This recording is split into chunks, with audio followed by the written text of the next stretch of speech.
Assalamualaikum warahmatullahi wabarakatuh.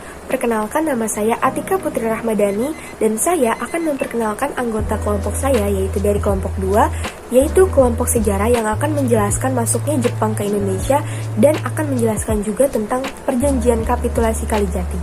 Langsung saja yuk kita kenalan dengan anggota-anggota saya. Saya Nur Syakbani dari kelas 11 Agama. Saya Talita Indah Salvia dari kelas 11 Agama. Perkenalkan, nama saya Deswita Indriani dari kelas 11 Agama. Nama saya Muhammad Raffi Ilham dari kelas 11 Agama.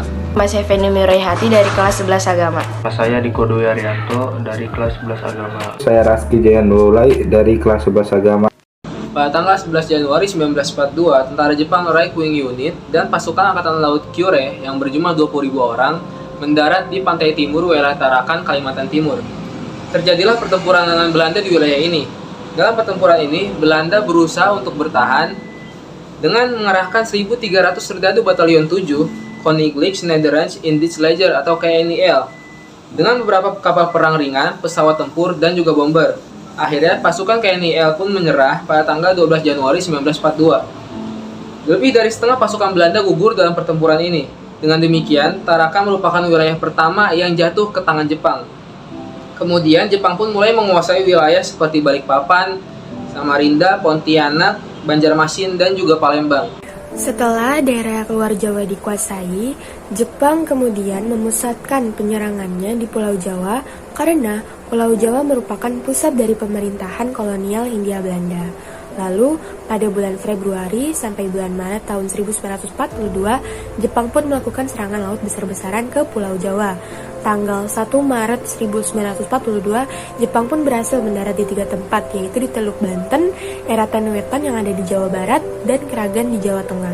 Pertempuran tersebut terjadi antara Laut Jepang dan armada gabungan yang dipimpin oleh Laksamana Karel Dorman. Akhirnya, pada tanggal 5 Maret 1942, Batavia pun akhirnya jatuh ke tangan Jepang. Tentara Jepang pun terus bergerak ke kota-kota lain di Jawa, sehingga dengan mudah kota-kota tersebut jatuh ke tangan Jepang. Pada tanggal 8 Maret tahun 1942, dilakukan suatu perundingan antara pihak Belanda, Letnan Jenderal Terpoorten, dan pihak Jepang yaitu Jenderal Hitoshi Mamura, beserta Gubernur Jenderal Tjarda van Starkenborg-Stacquer. Hasilnya pun tercapai kapitulasi Kalijati yang menandai berakhirnya kekuasaan Hindia Belanda di Indonesia yang digantikan oleh pihak Jepang. Perjanjian Kalijati dilakukan pada tanggal 8 Maret 1942. Dengan ditandatanganinya perjanjian ini, Jepang mulai menjajah Indonesia. Hal ini memicu Jepang mengikuti Perang Dunia II. Belanda menyerah kepada Jepang tanpa syarat karena pada tanggal 5 Maret 1942, pasukan Jepang berhasil menguasai Batavia. Selanjutnya, pasukan Jepang menguasai seluruh Pulau Jawa. Oleh karena itu, Belanda menyerah tanpa syarat di Kalijati, Subang, Jawa Barat. Baik, di sini saya akan mempresentasikan mengenai latar belakang perjanjian Kalijati. Setelah restorasi Meiji, Jepang menjadi salah satu kekuatan militer dan ekonomi baru. Perkembangan yang signifikan menjadikan Jepang negara yang terkemuka di Asia dan berambisi untuk menciptakan Asia Timur Raya dengan memperluas koloninya termasuk Cina dan juga Indonesia. Belanda yang lebih dulu mengakar di Indonesia kehilangan kekuatan. Setelah serangan Nazi Jerman, Belanda mengalami krisis dan menjadi gila. Belanda kehilangan banyak pasukan dan ekonomi Belanda penuh sesak. Krisis tersebut diperburuk oleh serangan Jepang terhadap Indonesia yang berhasil masuk ke Indramayu pada awal Maret 1942. Karena mereka di bawah tekanan dan tidak memiliki sumber energi baru, akhirnya Belanda dipaksa untuk menerima perjanjian Kalijati yang ditawarkan oleh Jepang. Perjanjian Kalijati ini mengakhiri kolonialisme Belanda terhadap Nusantara yang sudah mengakar selama berabad-abad. Kali ini saya akan membacakan tokoh perjanjian Kalijati. Tokoh yang terlibat dalam perjanjian Kalijati adalah Tjarda van Starkenborg-Stacquer sebagai Gubernur Hindia Belanda dan Jenderal Hitoshi Imamura dari Jepang. Orang lain yang duduk di meja penyelesaian dan menyaksikan penyelesaian dari awal sampai akhir adalah Letnan Jenderal Hendrik Terpoorteten yang merupakan komandan tentara Belanda untuk wilayah Indonesia. Isi perjanjian Kalijati diantaranya yaitu Belanda menyerahkan seluruh wilayah Indonesia tanpa syarat ke Jepang dan gencatan senjata antara Belanda dan Jepang berakhir. Jepang akan membentuk pemerintahan militer dengan banyak divisi di Indonesia.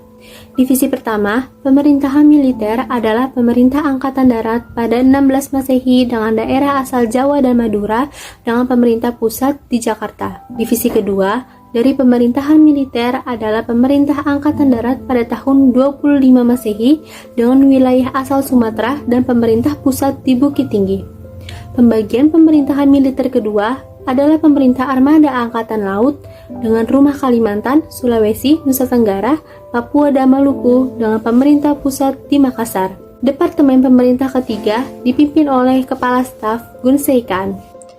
Penandatanganan perjanjian ini juga menandai berakhirnya kekuasaan dan pendudukan Belanda di Indonesia. Jepang membentuk sejumlah besar entitas militer di tingkat yang berbeda, sehingga pemuda dan orang Indonesia dapat memiliki akses yang lebih baik ke pendidikan, terutama pendidikan militer. Indonesia dijanjikan kemerdekaan oleh Jepang melalui pembentukan BPUPKI dan PPKI yang tugasnya membentuk persiapan yang diperlukan untuk kemerdekaan. Akan tetapi semua ini hanya omong kosong agar Jepang mendapatkan simpati dari rakyat Indonesia. Faktanya perlakuan Jepang ke Indonesia ini lebih kejam daripada penjajahan Belanda. Walaupun hanya berlangsung selama 3,5 tahun, tetapi dampaknya lebih buruk bagi rakyat Indonesia. Dampak perjanjian Kalijati.